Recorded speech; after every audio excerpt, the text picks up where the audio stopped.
Sir, हम लोगों ने फाफोली में ज़मीन खरीदी फॉर प्रोजेक्ट डेवलपमेंट और ज़मीन प्रॉपर खरीदी खत करके 7/12 करके सारा डॉक्यूमेंटेशन जैसा गवर्नमेंट नॉर्म्स के हिसाब से चाहिए होता है वैसा करके सारा का सारा खरीदी खत करा गया।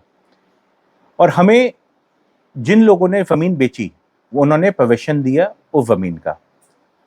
बार बार बात ये की जा रही है कि हम विलेजर्स के साथ गलत कर रहे हैं। हमने जो ज़मीन खरीदी वो ज़्यादातर बंजर ज़मीन थी, जहाँ पे ना कोई खेती हो रही थी, ना कोई एग्रीकल्चर है, ना कोई कैश्यू फार्मिंग है। जिस प्लॉट पे आप लोग सब बैठे हुए हैं वो भी आज की डेट में, आप 1 साल पहले एब्सोल्युटली बंजर ज़मीन थी, जिसको आज हमने डेवलप करके तैयार कर दिया है। आज मेजॉरिटी लैंड हमने विलेजर्स से एक्वायर करी और उन लोगों को पैसे दिए, और जो बंजर ज़मीन जिस उनके काम की नहीं थी तो उसका उन्होंने रियलाइजेशन करा। हाउएवर, आज की डेट में हमारे ज़मीन खरीदने के बाद यहाँ पे डेवलपमेंट चालू हुआ, उसकी वजह से यहाँ के ज़मीन के रेट भी बढ़ रहे हैं और उसके लिए हमें ब्लेम किया जा रहा है। हम बाहर वाले हैं बट एम्प्लॉयमेंट तो लोकल्स को जा रहा है।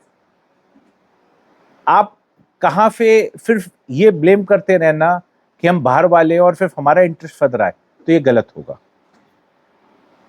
अब प्रोजेक्ट जो है बहुत बड़ा हो सकता था, बट कुछ चुनिंदा लोगों की वजह से कुछ विलेजर्स जैसे मनोज गवर्फ, महेश ठाकुर और उनको कुछ local politicians are pushing them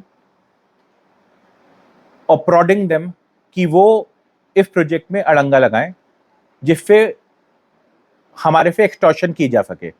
और उसको कट अक्रॉस करने के लिए हमने बिल्कुल मना कर दिया, हम कोई पैसा नहीं देंगे और हमें अपने सही तरीके से चलना है। पूरे मुद्दे में कोई मुद्दा नहीं है। अगर ये सामाहिक लैंड है, हमेशा से गांव वालों ने ये मुद्दा रखा है कि आपने जमीन पे ज्यादा कब्जा करा हुआ है, उसको सर्टिफाई करने का एक ही तरीका हो सकता है कि आप उसकी गवर्नमेंट से मेजरमेंट करवा दें। तो उसके लिए हमने गवर्नमेंट सर्वे रिक्वेस्ट किया, जो खुद रोक दिया गया। अगर गवर्नमेंट सर्वे होने दिया जाता तो जो गांव वाले कहते हैं कि हमने ज्यादा जमीन पे कब्जा किया है या हम लोग उनकी दिक्कत देते हैं, तो वो अपने आप बात खत्म हो जाती। वो गवर्नमेंट सर्वे क्यों रोका जा रहा है? गवर्नमेंट सर्वे रोका जा रहा है मतलब कोई भी प्रॉब्लम को सॉल्व नहीं करने देना चाहते। तो अगर गवर्नमेंट सर्वे हो जाएगा, गांव वालों की जमीन अलग हो जाएगी, हमारी जमीन अलग हो जाएगी, प्रॉब्लम अपने आप सॉल्व हो जाएगी।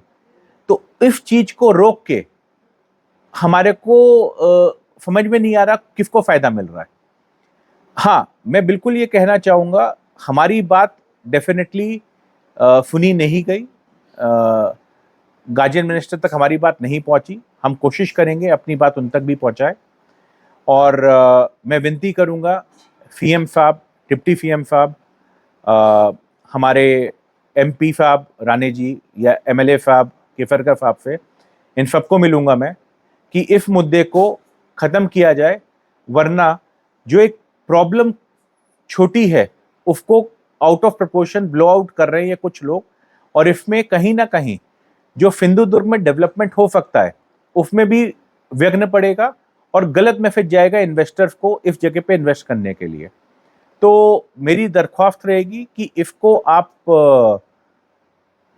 जिम्मेदार पॉलिटिशियंस हैं सब, उस पर ध्यान दें और हमारी हेल्प करें इस मैटर को सॉल्व करने के लिए।